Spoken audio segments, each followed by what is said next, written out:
Hi, everyone. Welcome to another episode of Building Mission Critical Skills to Navigate the GenAI Transformation, Learn, Grow, Thrive. The podcast series powered by Coursera for Business and People Matters, where we explore the latest trends and strategies shaping the future of learning and development. I'm your host, Raghav Gupta, and I'm the Managing Director of Coursera in India and Asia Pacific. Now, let's get straight to it. I'm going to share a statistic with you, which at least I find very compelling. According to a recent study by the consulting firm McKinsey and Company, CFOs have the opportunity to unlock up to $4.4 trillion of productivity gains from Gen AI. And this was a statistic that was discussed a lot during the G20 conferences in India in New Delhi last year. GenAI presents a unique opportunity for leaders to unify the workforce and drive individual performance as well as team effectiveness. Who wouldn't love to automate the routine tasks and invest time in more strategic, creative thinking instead? Now, we know that that's not a pipe dream anymore. And with GenAI here, we are starting to see lots of use cases, lots of opportunities that are along similar lines. According to many surveys, 90% of companies recognize AI's pivotal role in driving revenue growth and operational efficiency. And many companies are also worried about missing the boat, and that's one thing that they definitely want to avoid. In this episode of the podcast today, we're going to be focusing on a theme around perspectives on harnessing Gen AI to supercharge yourself and your workplace. We will demystify some core concepts of Gen AI and explore how it can fuel innovation and efficiency within your company.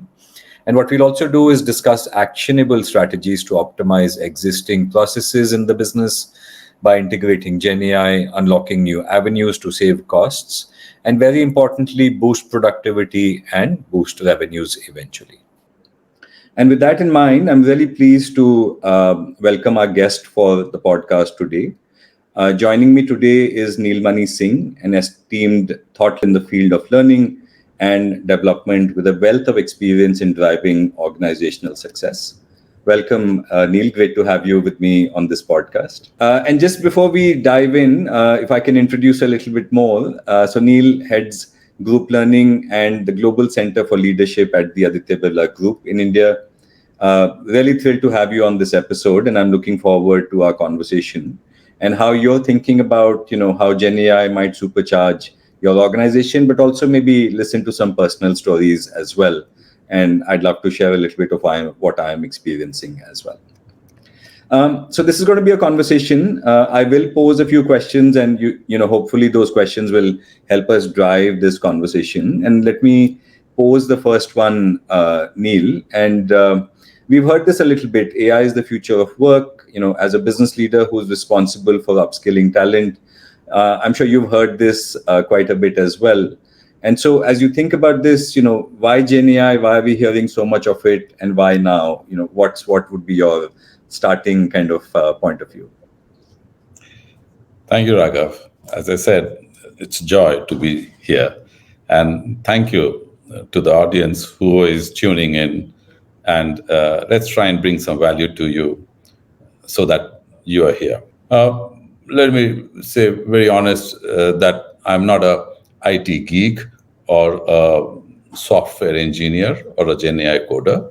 I'm a leadership, human resources, people professional. And from there, want to see the cut, how Gen AI brings value to us. Now, why Gen AI? Let me take a other way round.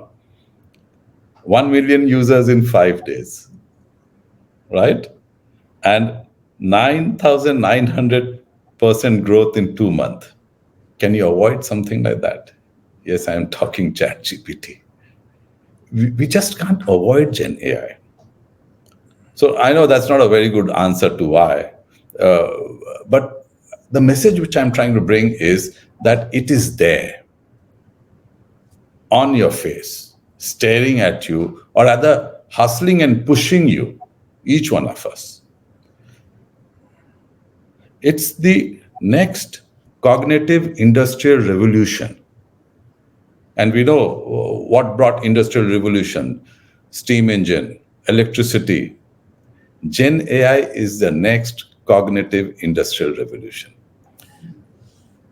To talk about leaders, what I just did, we need to understand what is Gen AI. We need to understand the models of Gen AI and how do they get trained. It's not the training which, as group head of learning, which I do, it's the Gen AI training which I'm talking about. We need to understand the ethical consideration around all this thing. The capabilities and limitations of Gen AI. Interestingly, Gen AI doesn't do everything. And I'll talk on each one of them a little bit more, Raghav. And I love what Raghav, your CEO, Jeff, says. Many of us think that Gen AI is for secretarial work, which is fine. That's what they have demonstrated and effectively made us efficient. I'm using two oxymoron, efficient and effective. Effectively made us efficient. But Gen AI can be used as thought partner. If you Gen AI'd anything, there's nothing unethical about it till you're using it as thought partner. When we chat GPT something and go and paste it, then why? It is plagiarism also, for that matter. If you're using the whole of internet as a thinking partner, leaders need to have thinking partner. So understand the capabilities and limitations of Gen AI, the whole space of hallucination. How Gen AI is prompted to be correct and wants to go to 720 or 700 sites and get and speak to you authoritatively. So the whole hallucination, then the whole skills and training we need. This is the training which I'm talking about, human beings, we. His skills and training we need, the prompt skill. There's a whole engineering topic called prompt engineering. That is the heart of Gen AI. Are you prompting it well? And then the impact on productivity, the use case studies, and the leadership in the people aspect. So, if we were to talk about understanding Gen AI, let me try and demystify it. It all started with man's need to automate. A simple lever which opens the lid of a can or a container, or a simple ball which tilts a lever and throws it up. Any machine of that type which is automatic is the first desire man had, that I do things with less effort. And then came computerization, then came artificial intelligence. The mobile phone which you have in your pocket was a supercomputer occupying a whole room. Now, with processing capability going high, with ability to coding capability going very high, and when coding could learn from its own coding, which is artificial intelligence, going very high, all this thing when got mashed up with large language model, what you get is something you can talk to and it answers you back, because the Gen AI is trained basis what human beings have created, which is in the net. It behaves like human being. If we train it with codes, just coding, it will behave like a coding machine. By the way, coders use Gen AI a lot for coding. Many of you must be knowing it. And Neil, if I can come in a little bit here, and I think this is a great kickoff that you've done by sharing some of these thoughts.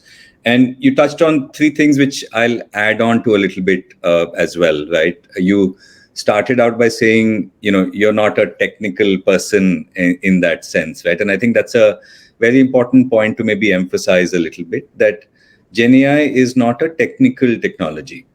That's, I think, a very fundamental thing that you mentioned. It's almost like Google search was 20, 25, 30 years ago, or using Excel was whenever 20, 25 years ago. Coursera's co-founder, Andrew Ng, said this, I think, in 2016. And he said AI is the new electricity, right? And he said this back then. And to my mind, even Gen AI is the new electricity is completely true. And that Yeah. statement means two things, right? It means that some people will know how AI and generative AI is produced. It was class 7 physics, but not many of us will necessarily know how electricity is produced. And so, not necessarily many of us will know how Gen AI or AI is produced, but all of us use it, right? It is every day a part of our life. And of course, today to use it is very simple, but back in the day, if you didn't know how to use it, you would get a shock, right? So I think that's one thing that you said, that it's not a technical technology, it's a general purpose Yeah. technology. The other thing which I found very fascinating, and you spoke about this, is the pace of adoption, right? And you said it's here in your face, right? And I think we're seeing this around us, that the pace at which technology adoption, and I'm not just saying computer science based technology, but any technology has happened, has been going faster and faster and faster. And there's studies which say, look, if you look at the threshold at which any technology gets adopted by 100 million people around the world, you'll find that it's getting faster and faster and faster, right? Mm. And the mobile phone took 16 years. The internet took 7 years to get to 100 million. ChatGPT took 2 months, and you reference similar data as well, right? So Yeah. it is a general purpose technology. We are seeing the pace at which technology adoption is happening faster and faster. And then you spoke very interestingly about thinking about this not just as a simple tool for doing, simple things, but thinking of this as a thought partner as well, Yeah. right? Yeah. And I was trying to explain this to myself a little bit. What does a thought partner mean, right? And in the context of generative AI, and very simple explanation, right? So I live in Gurgaon. My hometown is Dehradun, and I'm Yeah. thinking, look, at some stage, should I go and buy a house in Dehradun, right? Because that's where I belong, and the market's doing well. Dehradun is well connected to Delhi, etc., etc. So I went out and I spoke to three, four, five people to get their points of view on should I make a purchase of a house in Dehradun. And I'm using them as my thought partners to refine my thinking in the real world, to say, look, I know a little bit. I go and speak to four, five people, somebody who's in real Yeah. estate, somebody who lives in Dehradun. It helps me refine my thinking on them being my thought partners. With Right. Gen AI, I have the power to use everything that is available on the internet if I can Yes. harness it to say, look, if I want to develop a point of view on topic X, instead of Mm. Mm. limiting it to my brain or to the five people that I speak to, if I Mm. can give it the right prompts, I might be able to harness the full power of everything that is available on the internet, which is kind of what you spoke about as thought partner as well. So much on Dehradun, how Dehradun is happening, how is it positioned.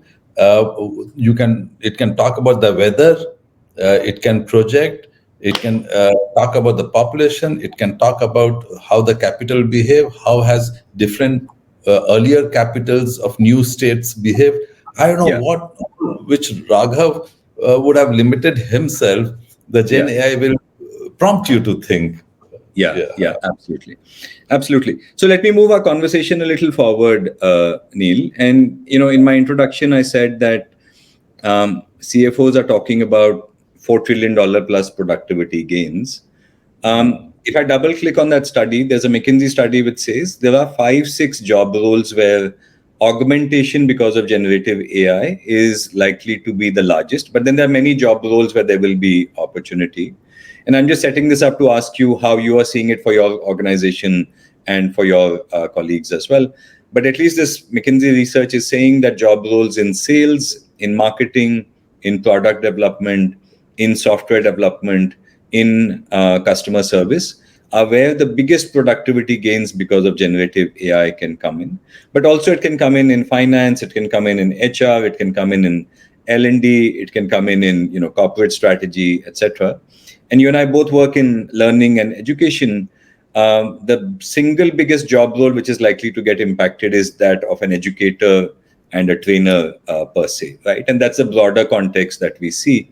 But if I were to invite you to share with us a little bit on what is happening as all of you think about generative AI, either in your own team or at the group, what are Mm. what are you seeing? Thank you. So, how I'm seeing what you're asking is, how do we bring most significant impact to the space we are. And anybody who's listening to us, the space she is or he is. You know what? The foundations of many things have not changed. Mm. What Pluto or Aristotle was thinking, or what Aryabhatta was thinking, it's not changed. The work is same. The famous Mintzberg model of work: vision, plan, do, review, control.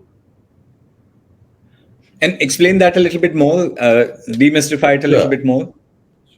sure. What I'm trying to say is, whatever you do, please go and do a comprehensive process audit of what you're doing. Now, each step I'm telling you, you will see opportunity to use Gen AI there. Okay. So when I say do a comprehensive process audit of what you're doing, now how do you do auditing? You will have to go and ask, identify, see the repetitive things there, chart a workflow, and instead of using those hours together, like your Coursera coach, which builds curriculum, a curriculum which I would have built for in 3 months, and one of my team member build a curriculum. It took him 3 months to build about 7, 8 curriculum in the COVID days, when you did not have that coach, or the co-pilot of Microsoft. Now the same can be built. The same can be now built in 3 days or Yeah. 3 hours. God bless, with good prompt engineering and powerful engine and good coding, 3 minutes. So, conducting a comprehensive audit, engaging your stakeholder is the next step you would like to do. Now, engaging your stakeholder, the old model of walking into the stakeholder office and spending time flying down is very effective and will never ever become ineffective. However, you have many other ways of engaging. You can do surveys, you can do inciting, you can do research in the space. If somebody is in epoxy, chemical, or cement, or somebody is in financial services space, you can go with some Gen AI will do that for you in minutes. It will make a survey, throw a survey out, bring a result out, gather feedback, consumer behaviors, or the whole AI readiness. Is my space, workspace, AI ready? That is a role which you will have to do. And then identify the areas of high impact. At this point of time, Gen AI seems to be very good wherever cognitive aspects come in. What do I mean by cognitive aspect? Uh, Effective or emotional aspect is one, and cognitive aspect is there. But that has also been broken. I was listening to Reid Hoffman, uh, the famous Reid Hoffman, the founder of LinkedIn and PayPal, and he's now into a Gen AI, which is Pi. And Reid Hoffman was saying that, you know what, when you go to a chat GPT and ask, you know what, one of my very good friends' pet has died, what should I talk to him or her? Chat GPT will say, empathize with him, talk to her about what is it like losing, be with her, spend some time. Whereas the Pi, which is more on the emotional side of Gen AI, cognitive engine, which is emotional, will Yeah. say, oh no, really sorry. Ah, that must be painful. You know what? See the whole tone different? Yeah. They are Gen AI, which is doing psychotherapy. So what I want to say is, identify place where you can use it, and it can be unusual places also. Then assess the potential of use cases. Let me, I'm sure, Raghav, you'll ask me this question, but let me jump the gun and share with you. In Aditya Birla Group, we have a very interesting few use cases, and let me share one. We in a cement business, Ultratech Cement, the famous brand, we have a lot of engineers coming, and we need to bring them to speed. And when we went around and we saw we have more than 300 manuals. Okay. What we did is we partnered and brought in a Gen AI, a captive Gen AI, and we call it Pragya, the Hindi word for knowledge. And trained this Gen AI with these 300 manuals. And what does this manual do is anybody, we thought we were doing for the new engineers. Interestingly, most experienced leaders go to Pragya and try to find out things. Yeah, yeah. So think of somebody who would have had to read 300 manuals to be wise. And just to make sure I understood this right, so you're saying new engineers come in, they're presented with 300 manuals. It is impossible for them to read 300 manuals and so on. And so these 300 manuals have now been uploaded into your GenAI model, which is called Pragya, and it can help you understand what these models are. It can also possibly answer questions if you ask it, because they have the context of these 300 manuals. And while this model was designed for new engineers, even senior folks are finding value in going to Pragya and asking questions as well. A very similar example comes to my mind from the broader infrastructure space. And I was speaking to this CHRO of a large infrastructure company. And he's like, we bid on the Lucknow Metro project, right? And the RFP required us to read 200 pages and then respond with 500 pages as a proposal. 2 months later, Jaipur RFP came out, Jaipur Metro RFP, and this one was 250 pages, and we had to write 600 pages to respond to that request for proposal, right? We created a private instance of a GPT model, and we fed the Lucknow RFP into the GPT, and then we used that model to write the response to that request for proposal. And then when the Jaipur Metro came out, we realized that actually, though the documents were very big, cumbersome documents, 80% plus of what they were asking for was the same. And what would have taken us 4 months to respond, we were able to do in 4 days, because then generative AI just completely, makes the task so simple. It takes out the laborious, cumbersome part of it, and my team could focus on the really value-adding part of it as well. So similar to kind of what you spoke about for Ultratech Cement. What a value add! What a value add example, and what a value add job these people did, whoever they were. So, Raghav, what I'm trying to tell you is that the whole the capable executive space has gone nowhere, and will go nowhere. They talk a lot about even Open AI and UPenn, University of Pennsylvania, have done research and said that at least 50% of work of at least 10% of employees will be redundant with Gen AI. Is it a sorry state, or is it a celebrating state? Now, it all depends which way you're looking at it. If you have something better to do, it's a celebrating state. If you don't have anything good to do, and that was the only thing which you are clinging to, it's a sorry state. So what I'm trying to say is, are you able to prioritize your ROI? Do you know, as I said, vision, plan, do, review, control? That's what work is. Are you able to?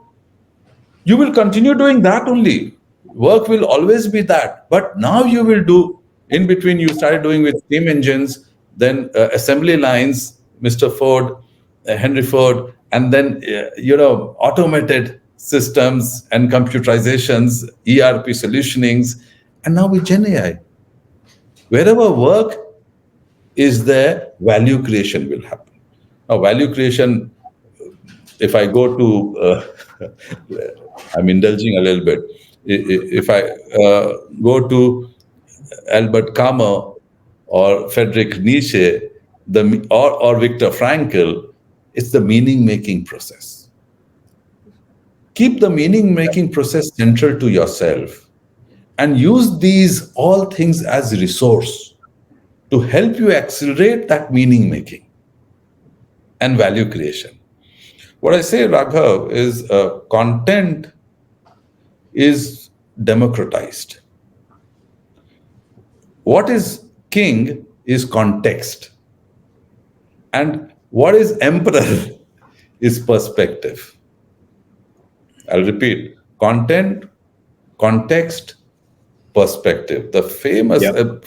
45 or 60-year-old Jean Piaget, the famous development psychologist, took a cube and put a cube with one side green and one side red in front of a 5-year-old child and asked her, "What do you see?" The green was on her side, and she says green. And then he said, "What do I see?" The red was on the side of the psychologist. Uh, but she says green. But then he did the same thing with a 10-year-old and says, "What do you see?" The child says green. And then ask him, "What do I see?" The boy or the girl says red. And Jane Piaget concluded that with chronology, age, maturity happens, says that maturity and perspective go hand in hand. So if maturity can bring perspective, perspective can bring maturity. Yeah. Now, what Yeah. is perspective? What is perspective? Ability to see what you are seeing. Yeah. Green was on my side, red was on your side. When I'm able to see, you are seeing red.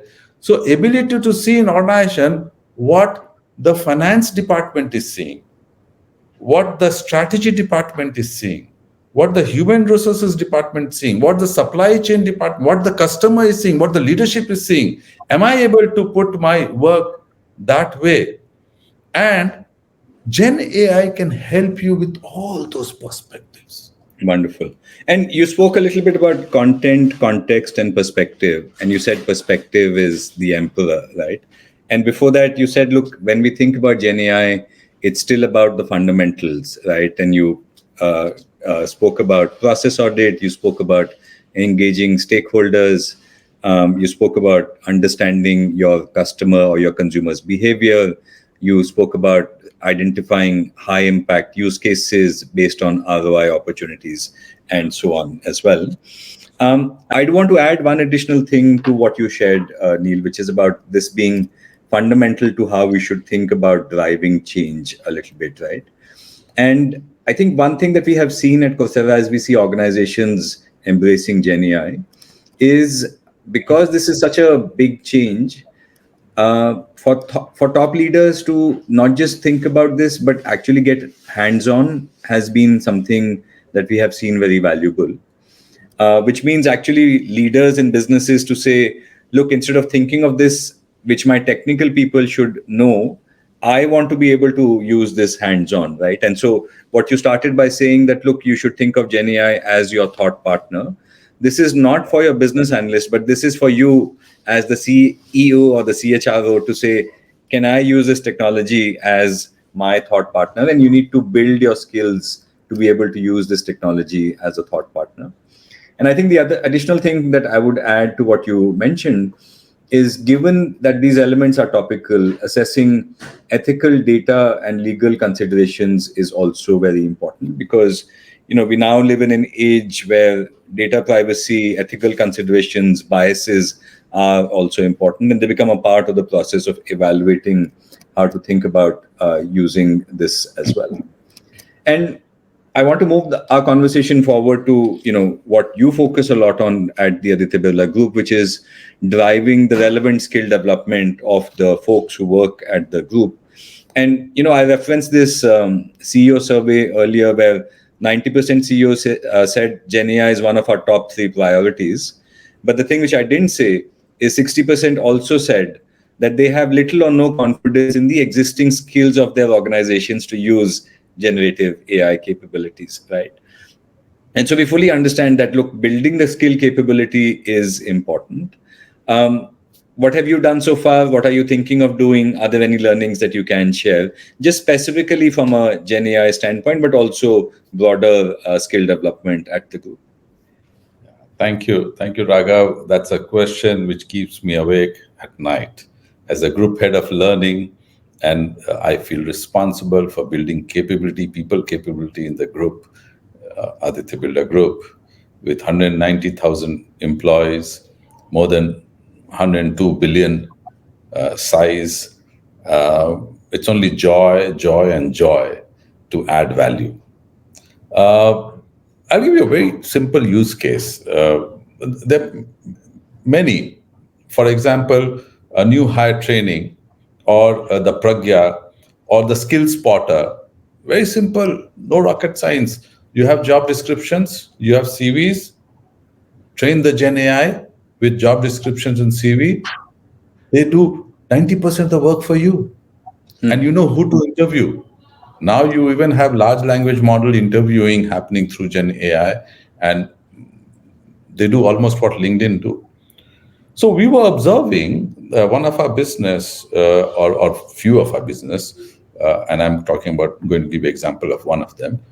Our business are very vigorously trying to be digital, and have moved ahead a lot.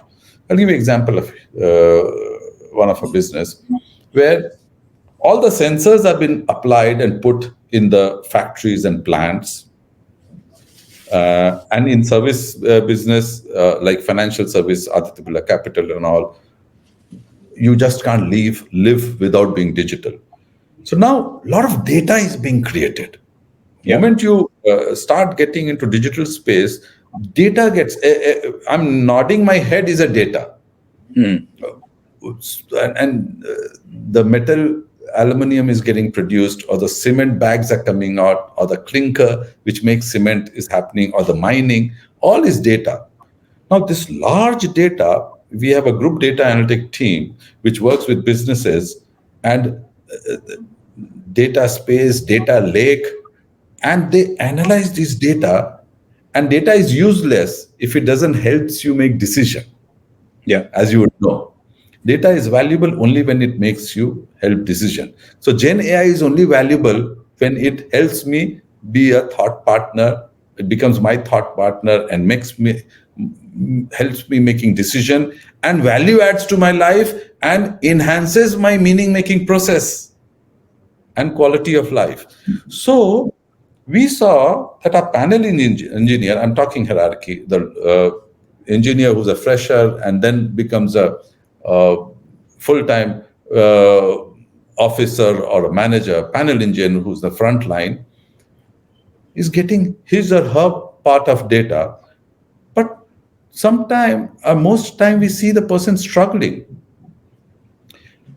When the person is planning his day as how he wants to do the production, there is data and there is experience. The tendency is to go towards experience. Then upper panel engineer is the section head, department head, function head, the unit head. And all of them have got so much of data on the screen, previous week work, depending on the fructification and job level. The panel engineer will have a day's report. The section head may have a week's report or a month's report. The function head will look at the 6 month or a year report. Unit head will look at performance over the years. Now, sometime I interview them, what do you do with these data? He said, I keep them on back of my mind. I said, why don't you act immediately? They want to, but, and sorry to be a little colloquial, saab itne saal ka experience hai. Yeah, absolutely. To translate it into English, I have so many years of experience. With experience, they're able to do 90% perfect job. I should compliment. That's why we're doing so well. However, with this data, with big models, artificial intelligence, Gen AI, maybe they'll do 97% or 99% perfect job. The production, the output.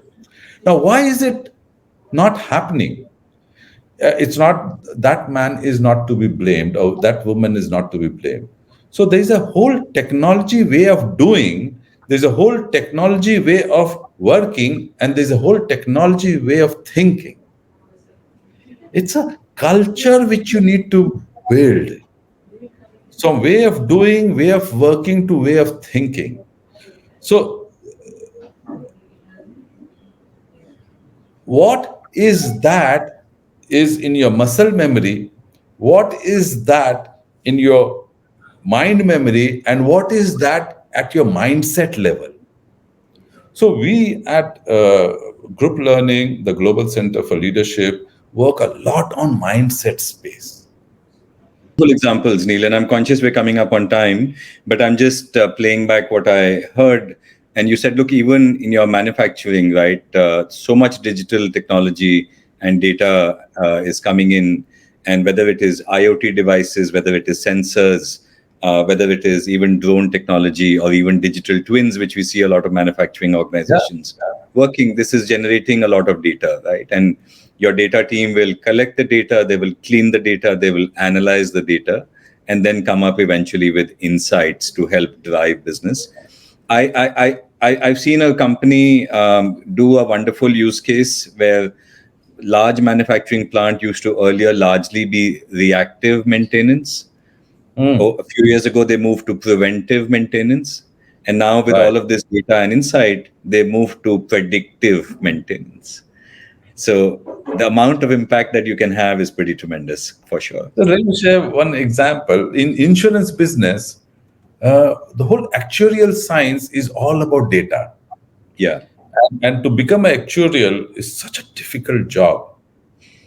And I'm not the best person to help you explain how. Health insurance used to be or is a taboo space. Why I say taboo, sorry for that word, is that it's very difficult to get. You will have to go through battery of tests. And uh, after you get it, the more difficult is that will the claim come through. Aditya Birla Group, Aditya Birla Capital turned it upside down on its head, gave you a wristband, and now with your smart watch, Yeah. Yeah. said, please, we don't want to be happy that you are unhealthy and I will earn money or I Yeah. will have to settle claim. We want to be happy that you are healthy and we don't settle claim. So anybody who's doing a preventive health maintenance of self, which is 10,000 steps or equivalent in different manner every day, you can go up to zero premium. Yeah. How Yeah. does it Yeah. all happen? Data, analytics, Gen AI, so many very interesting things behind. So you were talking about manufacturing. I said, let me tell you about some service industry example Yeah. also. And Because that reminds me, and this is again financial services which you brought up, but this is a bit of a personal example as well, right? I won't say the name, but I've been banking with the same bank since 1995, right? And I have a customer relationship manager, and every 3 months, 6 months, the person will call me and say, look, why don't you do some investments, right? Mutual funds and this and that, etc., etc. And I've never done any investments. I do a lot of investments, but not through my bank, right? Because they don't. And so he called me and he said, sir, aap karte nahi hai kuch investment. I said, you don't know who I am at all. You just call me and say, why don't you do some investments, right? But you have no idea who I am, what my priorities are, what I'm looking to do, what's happening in my life. And he was taken aback, right? And then on the other side, we're doing some work with a bank where they're harnessing the power of generative AI. And we are saying to the customer relationship manager, before you reach out to your customers, imagine having a tool where you go in and input their name and a little bit about them, right? So and I'm very visible on the internet, right? So if you go in and say Raghav Gupta, Coursera, tell me about him, what's happening with him. Did I get promoted? Did my company go public? Do I have a little bit more cash in my pocket? All of that information is available if you're willing to use it, right?